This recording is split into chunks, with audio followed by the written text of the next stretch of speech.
nasci quase junto à linha de caminho de ferro, que era onde morava. Era uma das casas que o meu avô tinha feito para os filhos. Isto é a criação de um sentimento de amadurense. Na difusão e na prática do desporto, que teve uma importância fundamental nos anos 40 e 50. Não podiam deixar morrer esta alma da Amadora. É um edifício muito marcante, que toda a gente vai reconhecendo já e com o qual eu penso que grande parte dos amadorenses se identificam. A Avenida Santos Matos é hoje uma das vias que constitui o centro da cidade da Amadora. O comércio, os transportes públicos, os equipamentos e os serviços que se localizam em redor levam a que por aqui passem diariamente centenas de pessoas. No entanto, o que está por detrás desta avenida é muito mais. Aqui está a história desta cidade. Uma história que se cruza com a de um dos edifícios que aqui se encontra e que é um dos mais emblemáticos da cidade, os Recreios da Amadora.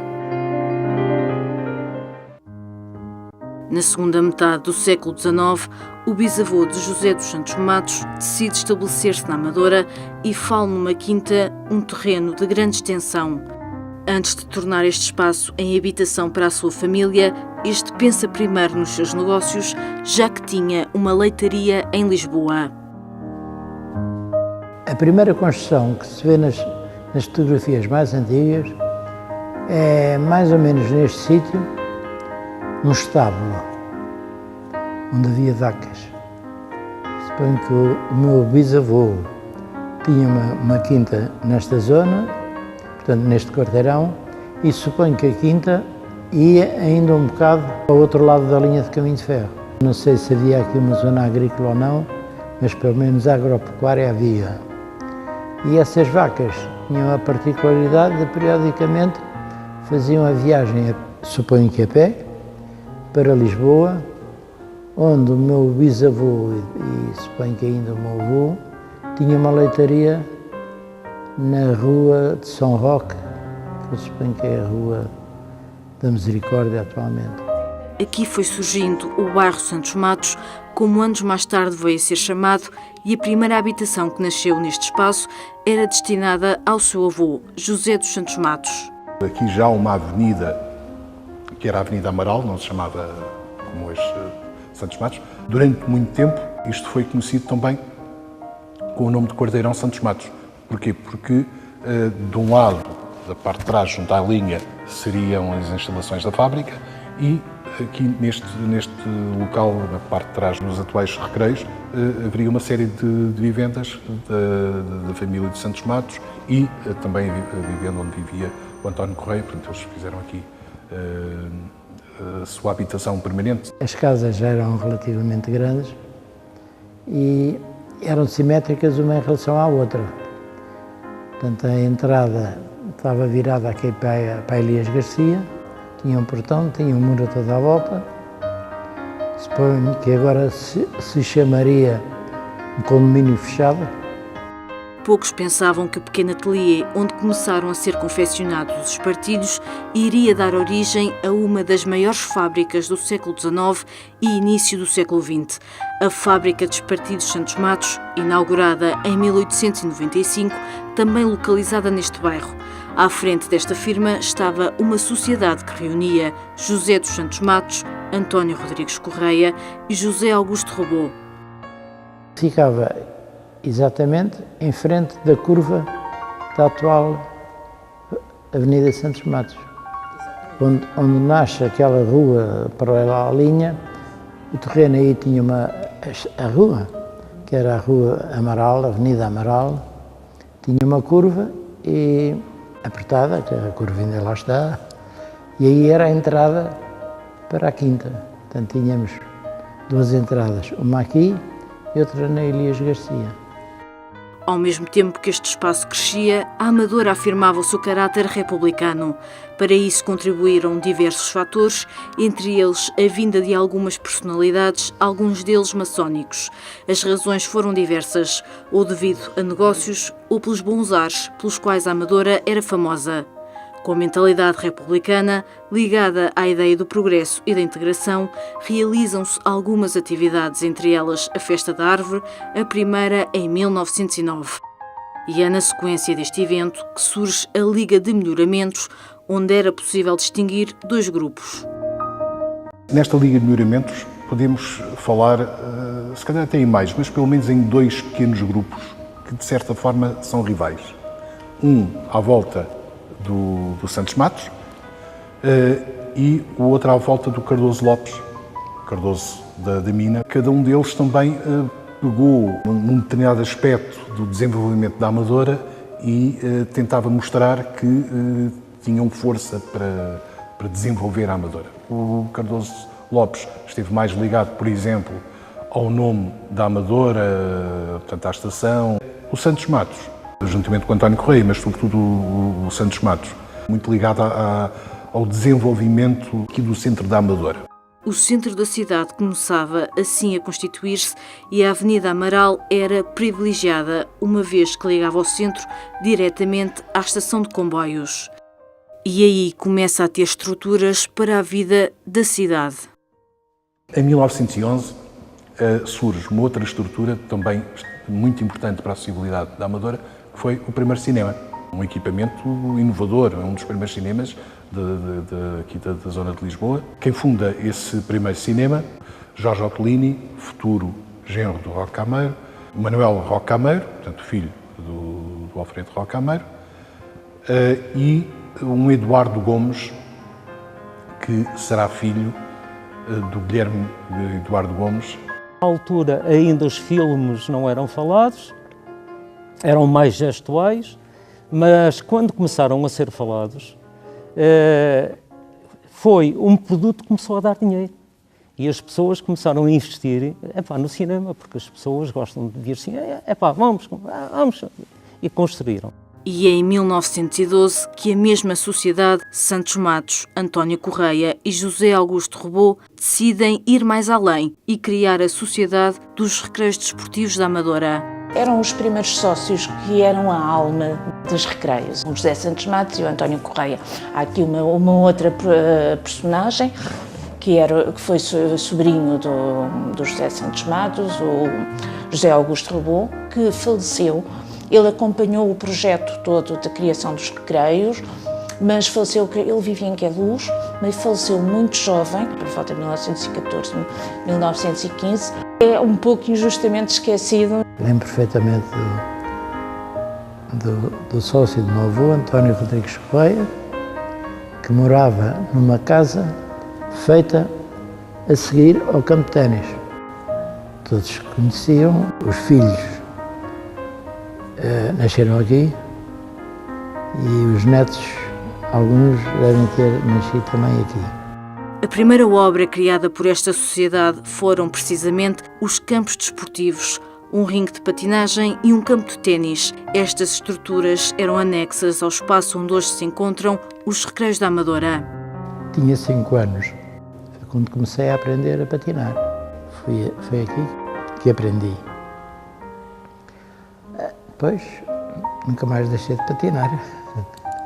O ringue, há fotografias, portanto, do princípio mesmo. O ringue tinha do lado que depois foi cinema, tinha uma zona coberta para as pessoas não apanharem chuva. Do outro lado era descoberto, tinha portanto, vegetação por cima que dava para o sol, mas pouco mais. Tinha uma parte ainda de jardim e tínhamos uma porta que dava acesso direto para a zona habitacional.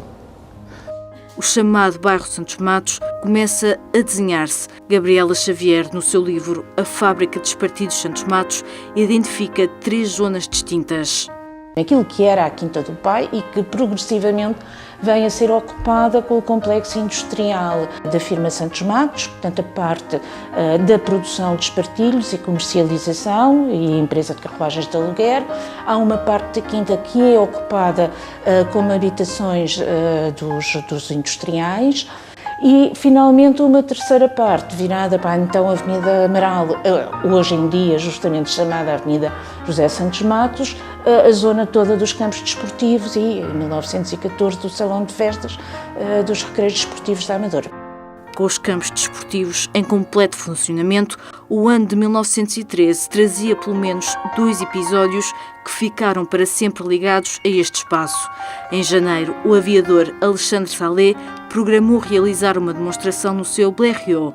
Depois de partir de Pedrosos, a chegada à Amadora não correu da melhor forma e a aterragem nos campos de Borel não evitou estragos no avião.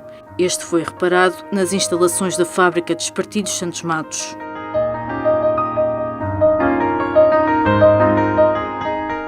É impossível falar de 1913 e não fazer referência à Festa da Árvore a 13 de Abril. Organizada pela Liga de Melhoramentos da Amadora, esta trouxe o Presidente da República de então, Manuel da Arriaga, que acabou o seu percurso no ringue de patinagem dos Recreios Desportivos com uma merenda com 400 crianças.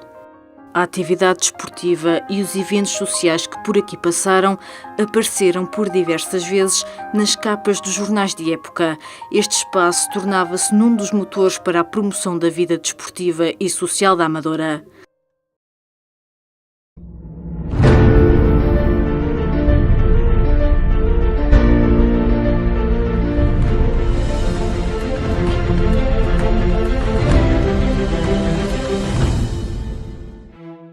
Sentindo a necessidade de alargar as valências desta sociedade, em 1913 começava a ser preparado o projeto que viria a dar origem ao Salão de Festas dos Recreios Desportivos da Amadora. Guilherme Eduardo Gomes, também ele próximo da Liga de Melhoramentos, ficou encarregue de realizar este projeto, um homem conhecido por estar ligado à Casa Portuguesa. No entanto, a ideia que apresenta para este salão é diferente. Em vez de promover essa arquitetura portuguesa, ele tenta, através deste ecletismo de tipo internacionalista, fazer uma arquitetura mais urbana. Tanto o cinema como os recreios têm essa vertente. A habitação, ele promove a Casa Portuguesa, ligado às ideias do campo na cidade, não é? Portanto, mas ele sabe perfeitamente que aqui era um dos centros da Amadora, ou era o centro da Amadora, ou aquilo que eles gostariam que fosse também o centro da Amadora, e aí promovem uma arquitetura muito mais urbana. A fachada é exatamente o que está.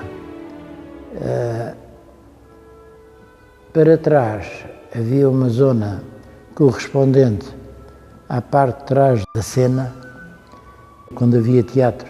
Portanto, o pano subia e à volta havia os camarins das pessoas que vinham representar. A 16 de agosto de 1914, a Amadora conhecia aquele que viria a ser um dos edifícios mais emblemáticos de sempre. O Salão de Festas da Sociedade dos Recreios Desportivos da Amadora abria portas.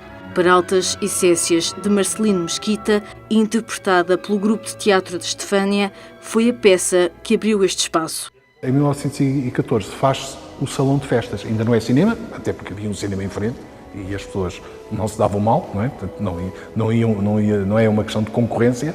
Portanto, teria uma componente de espetáculo. Aliás, foi inaugurado com um espetáculo de teatro.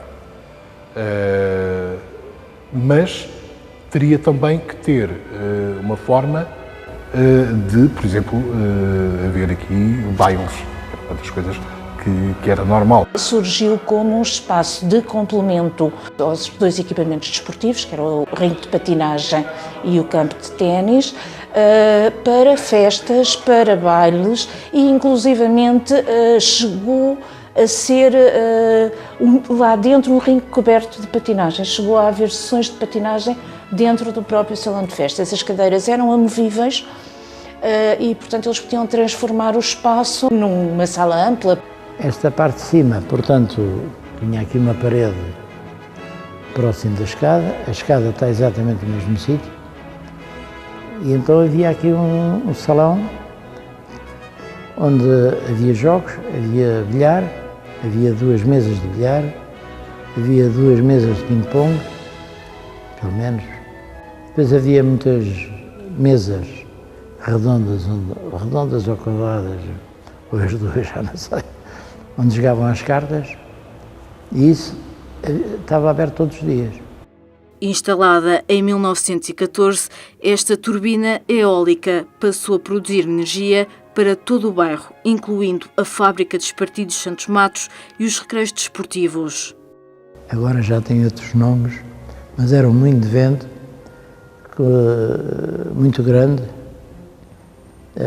tão grande que na base tinha uma casa, uma grande visão. Não era tão grande como isto aqui, mas posso dizer que era quase, não é?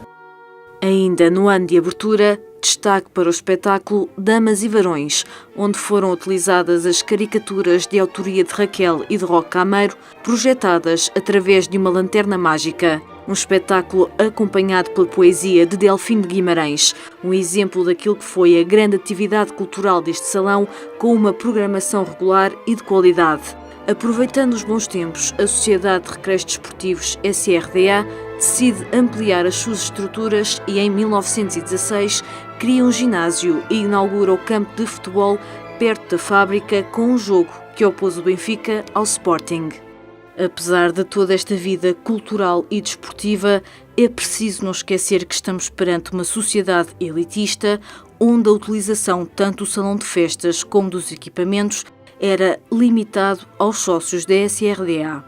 Uma sociedade estratificada socialmente, com grandes diferenças sociais. Naquele tempo, a vida dos trabalhadores era uma vida muito dura. Trabalhavam de sol a sol, tinham um dia de descanso por fim de semana e a diferença de estratos sociais era muito evidente e muito visível. Naturalmente que os proprietários, na criação dos recreios, quiseram chamar os estratos mais elevados da sociedade para seu próprio convívio e para a fruição do espaço. Aliás, nem passaria pela cabeça dos operários, nem teriam tempo livre, nem forma de se vestir adequadamente, nem dinheiro para despender.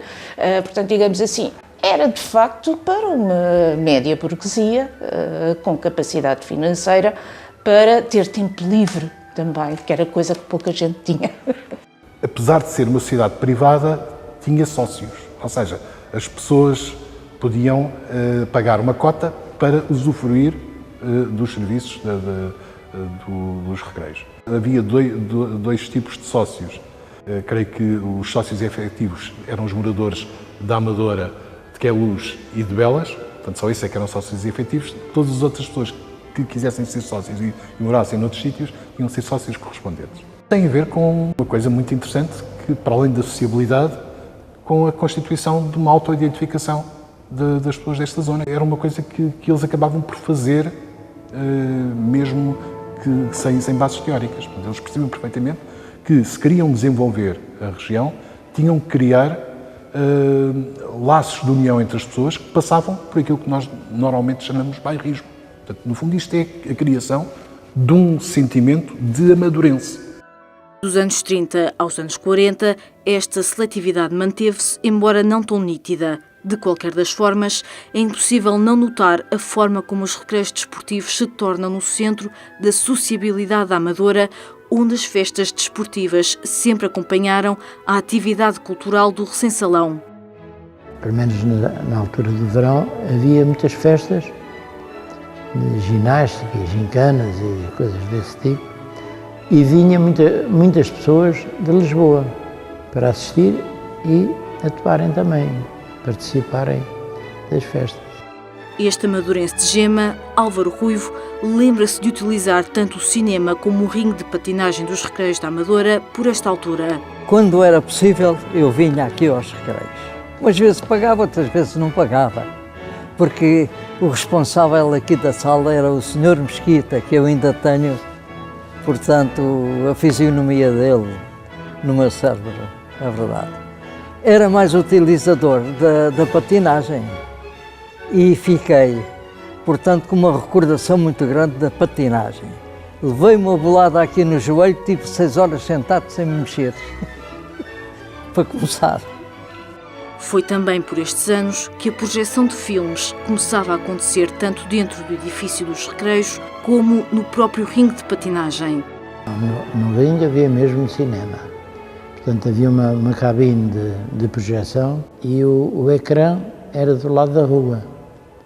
Esse ecrã enrolava-se só para proteger quando não havia cinema e descia quando havia cinema. E nessa altura havia muita gente. Portanto, havia muitos bancos. Chegava a haver muitos bancos, filas de bancos dentro mesmo da patinagem. Na altura que eu me lembro, não havia cinema todos os dias, não é? Mas no verão, quando havia patinagem, havia cinema todos os dias. Nessa altura os filmes, alguns não se via tudo de uma vez, porque tinha 3 e 4 partes, mas cada uma era mais de 1 hora, não é? E quando havia cinema na patinagem, diziam quando havia intervalo que era para as pessoas patinarem, porque senão ninguém vinha para o cinema. Muitas vezes, a utilização do espaço deste salão era feita pelas escolas para os seus saraus literários ou as suas festas. Um dos exemplos é dado pelo próprio José dos Santos Matos. Uma grande parte das festas estavam ligadas às escolas e eu lembro de ainda ter entrado numa récita que houve da Escola Alexandre Herculano, em que eu fui declamar os versos do meu avô Guimarães, Delfim Guimarães. Para José dos Santos Matos, este foi um dos melhores locais onde podia ter vivido a sua infância. Estávamos.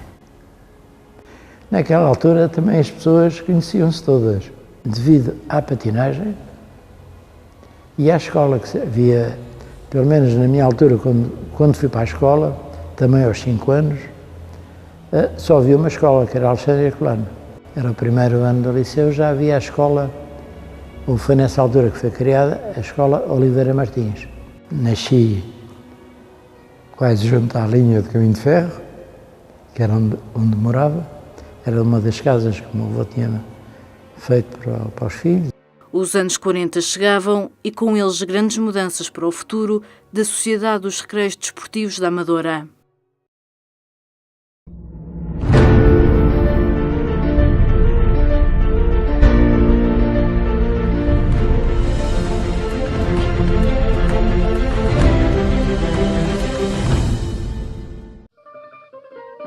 A fábrica de Espartilhos Santos Matos foi durante muitos anos um dos motores do centro da Amadora.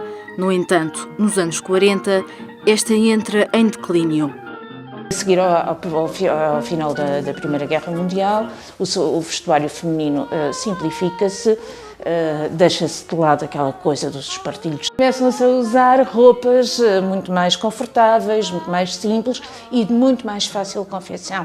E, portanto, começou a haver concorrência e, portanto, a fábrica manteve-se em elaboração, mas perdeu aquele caráter. Repare, em 1911, 12, era a maior fábrica de espartilhos da Península, que chegou a ter cerca de 300 operárias. Mantendo-se uma fábrica importante, perdeu aquele caráter único que tinha no princípio do século. E no ano de 1943 morre um dos grandes mentores de todo este projeto, José dos Santos Matos. Poucos meses depois, António Correia acabava também por falecer. À frente da Sociedade dos Recreios Desportivos fica o filho de Santos Matos. Ainda neste ano, a sociedade acaba por ser vendida a uma outra, da qual fazia parte Alberto Malagueta, presidente da Junta de Freguesia da Amadora, João Francisco Silva, administrador de cinemas em Lisboa como o Monumental, e o arquiteto Raul Lima, que fica incumbido da reformulação do edifício dos Recreios, transformando-o exclusivamente a cinema. Aí as cadeiras não são amovíveis, a sala passa a ter plateia e balcão e, sobretudo, o equipamento de projeção e ecrã passou a ser do mais moderno que então havia, que podia equiparar com qualquer sala de Lisboa. Com plateia e balcão e 2 camarotes de lado, representavam 4, porque havia 4 cadeiras à frente e depois havia um degrauzinho e 4 cadeiras atrás. Ao sábado e ao domingo o nosso entretenimento era vir às matinés, não é? E eu ficava sempre na fila J, número 20 e 22. Era a oportunidade que eu tinha para namorar à vontade. E foi a inauguração no dia 31 de dezembro de 1943 para 44. Essa passagem de ano é que foi a inauguração disso e do foyer, que não tinha, para nós estarmos, quando eram os intervalos, para ir beber, não se chamava a bica, chamava-se vamos beber o café, e os pasteizinhos famosos de Rangel, que era a especialidade da Amadora, com o cafezinho. Bebíamos, estávamos no intervalo, conversámos, porque isto era uma família. Esse dia não era com os fatos como trazíamos em casa, era de fato de noite, e os homens de smoking. Foi realmente uma coisa muito bonita que ficou muito resultado na minha memória.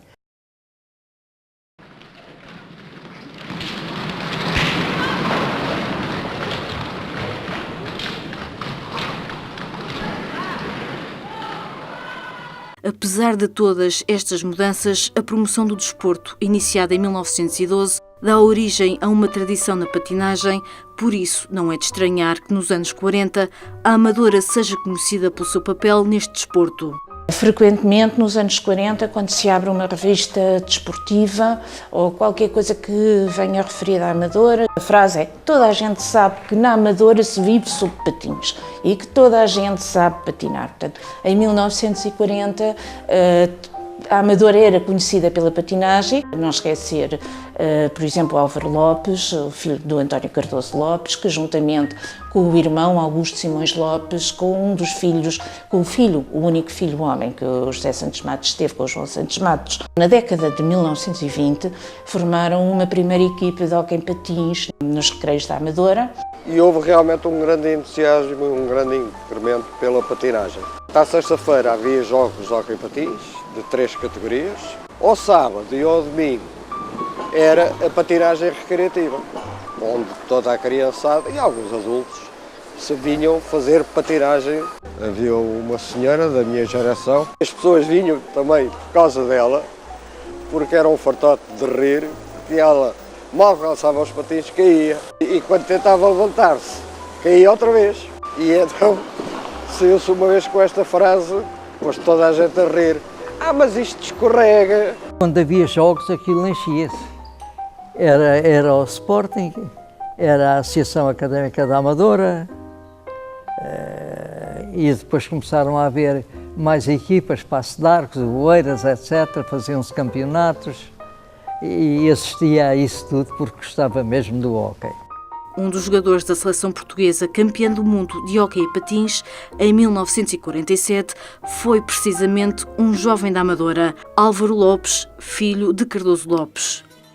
Álvaro Lopes foi sobretudo conhecido porque fez parte da equipe da seleção portuguesa em patins, da equipe sobretudo várias vezes internacional, mas que trouxe grande fama à Amadora quando ganharam o Campeonato do Mundo de 1947, campeonato que foi disputado cá em Lisboa, no Parque Eduardo VII, que hoje em dia se chama Pavilhão Carlos Lopes. Relembre-se ainda um outro facto curioso, a realização do concurso Rainha e Princesa do Patim no ringue dos Recreios da Amadora e que deixou memórias inesquecíveis. Naquela época havia 4 grandes patinadoras, que era a Maria Antónia de Vasconcelos do Sporting, a Edith Cruz do Benfica e a Maria Virgínia de Aguiar da Académica da Amadora e a Maria Helena Sampaio Viveiros do Campo de Ourique. Houve um ano que foi aqui na Amadora, e o júri atribuiu o prémio de Rainha do Patim à patinadora da Académica da Amadora, Maria Virgínia de Aguiar. Bem, houve um assistente que era sócio da Académica, mas em primeiro lugar era um sportinguista radical. E que sim surgiu, que havia outra, Maria Antónia de Vasconcelos do Sporting, é que merecia ou não sei quantos. Bem, aqui fora nesta rua que vocês estão a ver, a Avenida Santos Matos, quando acabou, foi uma cena absolutamente indescritível de pancadaria, patins pelo ar. Devido ao crescimento urbano e ao facto de a Amadora agora possuir um outro ringue de patinagem, este no bairro de Janeiro e também provisório, no ano de 1956, estes equipamentos desportivos são desativados, sendo posteriormente demolidos, dando lugar à construção de habitações. Coincide com o período de grande expansão urbana da zona. Dentro da lógica da época, eram terrenos nobres, terrenos excelentes, muito bem localizados, a 2 passos da estação de caminho de ferro, Pronto, e outros interesses predominaram.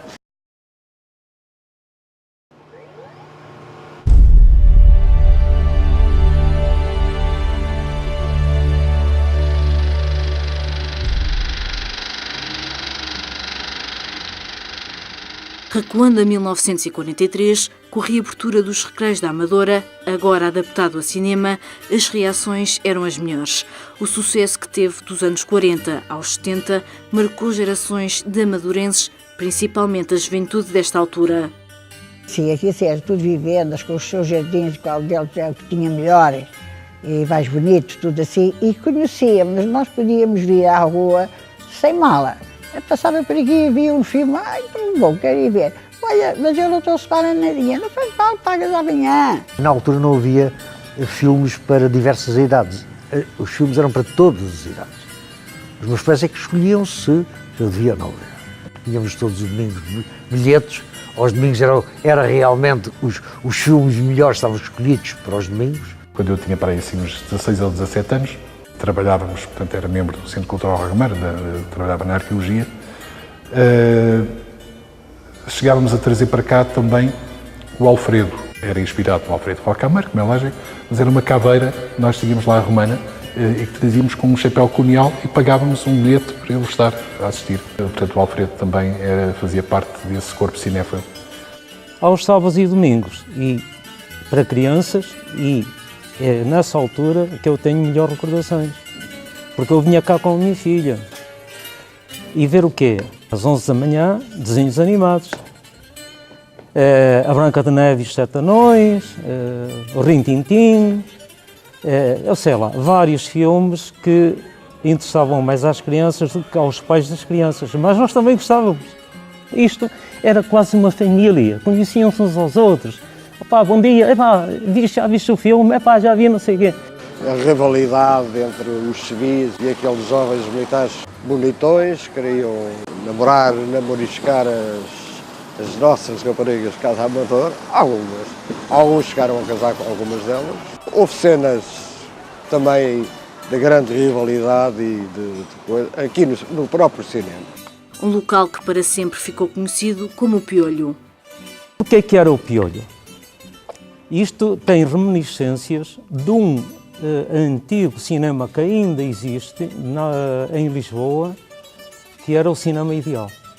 O Cinema Ideal ou o Cinema de Loreto, o primeiro cinema de Lisboa, que foi instituído em 1904. Chamava-se esse Lisboa o Piolho. As pessoas quando iam lá ver os cinemas americanos, de tiroteio, de comboios, é o Piolho. E então veio para cá um senhor que tinha alcunha de Loreto por ter trabalhado nesse cinema em Lisboa, e então também ficou a chamar-se este cinema, por causa disso, o Cinema Piolho. Era dos poucos sítios onde não havia um grande controle de idade, porque estávamos numa época em que os filmes eram para maiores de 12 e para maiores de 18, porque tudo e por nada eram para maiores de 18, e os jovens da terra entravam ali com muita facilidade, porque não faziam um grande controle das idades. O Piolho era giro porque as cadeiras eram de pau, os filmes estavam sempre a partir, eram filmes muito velhos, todos cheios de riscos, mas era uma experiência engraçada. Primeiro, era engraçado porque toda a gente fazia barulho, ninguém se entendia dentro da sala. Com o passar dos anos, o número de espectadores neste cinema começa a ser menor. Essa é uma realidade explicada por diferentes fatores, para além do aparecimento do cinema lido. A juventude, a partir de 1961, começou a ir para as guerras em África. Para Angola, para Moçambique, para a Guiné. O cinema vivia muito da juventude de então. Ora, com a saída da juventude, depois também muita juventude, como hoje acontece, também emigrou à procura de melhor vida fora do país. E isto começou a declinar, porque de facto o pico do cinema foi entre os anos 55 e 65. A partir daí começou a decair.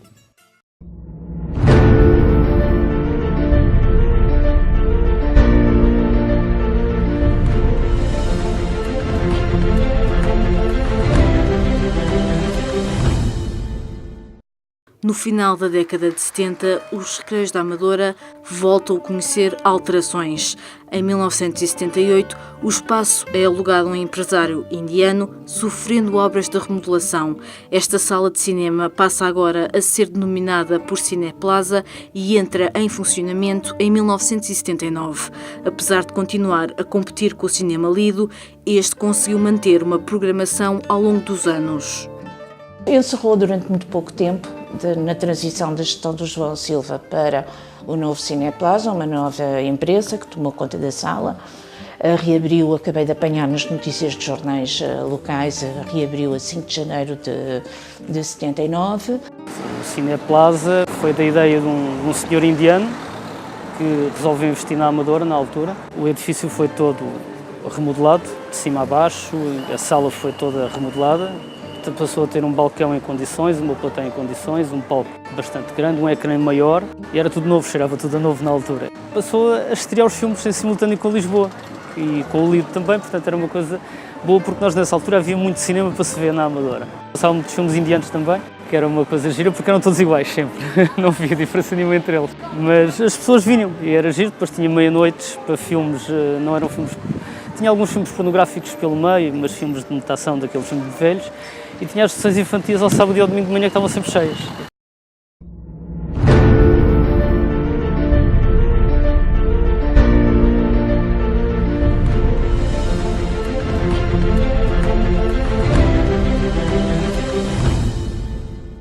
A Amadora tinha sido elevada a conselho 8 anos antes e Orlando Almeida elege a compra deste terreno como prioridade. O problema era, primeiro, era adquirir o terreno, não é? O edifício, melhor dizendo. Ora, o edifício era de uma sociedade por cotas. Daí um problema era como se adquirir uma sociedade por cotas. Por outro lado, adquirir primeiro o espaço e depois alterá-lo, pô-lo em funcionamento, mas tudo isto necessitava de uma série de dinheiro que havia tanta coisa para fazer na Amadora. Foi considerado urgente devolver este espaço à cidade com o propósito de recuperar as suas valências mais antigas. Isto inicialmente era uma sala de recreios, por isso se chama de recreio, fazia-se bailes, fazia-se festas, fazia-se teatro, fazia-se cinema, projetava-se cinema, e depois fixou-se só no cinema. Nós achámos que devia voltar a tudo o que teria existido antes e continuava a ser necessário e útil a uma sociedade. Isto era uma ruína no centro da Amadora. Não podia haver uma ruína no centro da Amadora que tivesse tanto a dizer à história desta terra. Não podiam deixar morrer esta alma da Amadora. Tinha que se reconstruir, dar-lhe alma, dar-lhe vida, dar-lhe projeção e ser um orgulho para a população. O projeto de recuperação do espaço ficou a cargo do Gabinete de Arquitetura Conceição e Silva, uma renovação que permitiu manter as atividades iniciais do Salão de Festas dos Recreios, mas que também lhe deu a possibilidade de albergar novas. Na parte de trás do edifício, criar uma estrutura maior, apertar um palco maior e que permitisse também até criar um subterrâneo para modernizar o teatro, para lhe permitir subir e descer, elevadores para subir e descer coisas na cena, não é? E por outro lado, criar mais espaços para outras atividades. Tem condições não só para fazer teatro e para projetar cinema, é evidente, mas também para fazer balé. E pronto, eram essas valências que nos interessava manter, animar, pôr em funcionamento. Desde a compra do edifício em 1988 até a finalização das obras, este foi um processo que levou quase 10 anos. A inauguração dos remodelados Recreios da Amadora acontece a 26 de outubro de 1997. Faltavam espaços de cinema na Amadora e, descontente com esta situação, Carlos Pagara e mais algumas pessoas criam a Associação Cinecultural da Amadora em 1995. Até 2000 encontraram a sua casa no auditório municipal, onde projetavam filmes. A vida desta associação cedo se cruza com a dos Recreios da Amadora. São eles que levam de volta o cinema a esta sala. Depois de conseguirem negociar, mudam-se em 2000 para os Recreios, tornando a projeção de filmes como a sua principal atividade. Os filmes estavam a estrear em Lisboa 2, 3 semanas depois já estavam na Amadora. Nós fomos o terceiro exibidor do país a ter direito às cópias do Senhor dos Anéis, portanto, de qualquer dos 3 capítulos que vieram para a Amadora e foram um sucesso. Tiveram isso quase uma semana inteira sempre esgotados. Estreámos aqui o Star Wars, o primeiro episódio do Star Wars, da Era Moderna. Tentámos acompanhar sempre um pouco melhor a via em cinema para trazer para a Amadora. Paulo Branco, inclusivamente, na altura era o meu patrão, foi também uma espécie de patrocinador para nós, porque nos cedia os filmes que estreavam no King, para trazermos logo para a Amadora. Ele, de certa maneira, ajudava-nos, e porque ele também tinha interesse em que o cinema europeu se espalhasse pelo país inteiro. Na altura foi bom, porque o público via, e se não fôssemos nós, não havia acesso a esses filmes aqui na Amadora. Até 2005, ano em que a associação deixa de estar nos Recreios da Amadora, por aqui tinham passado mais de 60 mil espectadores. Entretanto, novas atividades surgem neste espaço, grupos que se mantêm até aos dias de hoje.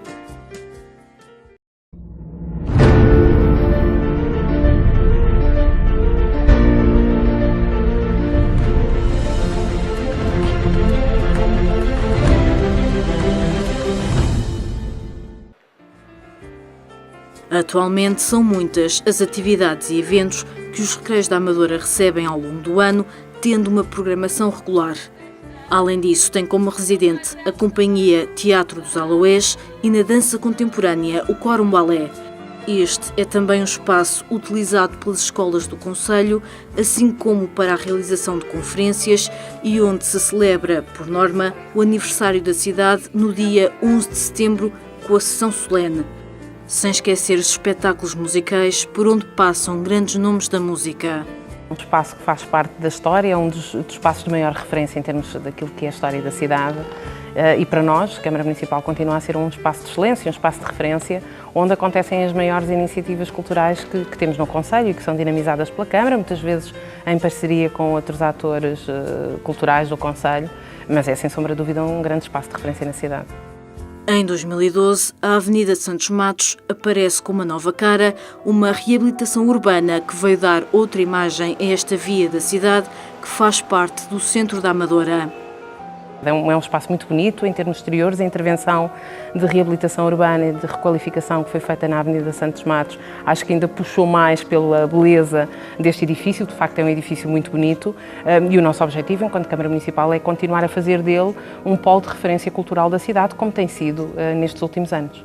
No edifício existem elementos iniciais que ainda se mantêm para além da fachada. Estão de facto lá janelas de origem, mas suponho que parte terá sido recuperado do outro lado, portanto, do lado da patinagem. Né? Há uma árvore que se mantém, provavelmente vê-se dali, está ali em frente daquela janela, que, tanto quanto eu sei, foi plantada pelo meu pai e está ali ainda em pé. Apesar de todas as obras que recebeu ao longo dos anos, a fachada sempre se manteve, estando classificada como imóvel de interesse municipal desde 2006. Ela foi classificada nos anos 80 e faz parte do nosso património municipal, e temos procurado, e penso que tem sido conseguido, e isso é visível, preservá-la e mantê-la, até porque ela dignifica muito esta zona desta entrada desta Avenida Santos Matos. É um edifício muito marcante, que toda a gente vai reconhecendo já e com o qual eu penso que grande parte dos amadorenses se identificam. Por agora, o objetivo é manter este espaço como a alma da vida cultural da cidade. Sempre houve essa preocupação em termos de autarquia. E obviamente que eu, enquanto Presidente de Câmara, mantenho essa mesma preocupação. Os Presidentes de Câmara que me antecederam tiveram também manter e preservar um património que é de todos e que faz parte de uma história, que tem uma história muito interessante, porque teve primeiro uma parte desportiva, depois uma parte cultural. Hoje aqui já não temos, de facto, atividades desportivas, mas naturalmente a responsabilidade é grande no sentido de que este continua a ser um marco cultural da cidade da Amadora. Até porque os recreios são fundamentais para conhecer a história e a criação da cidade da Amadora. Na opinião do professor João Cravo, este município seria diferente se não tivesse este espaço cultural. Até aos anos 70, continua a ser um espaço fundamental, mudando a população, porque é um espaço de encontro. Começa a aparecer, haver uma certa diferenciação ao nível da juventude, de gostos, de posições perante a vida. O sítio onde todos nos encontrávamos era aqui. São 100 anos de história, 100 anos de atividade, um século de um edifício que é muito mais do que isso. Faz parte de nós, da identidade desta cidade amadora.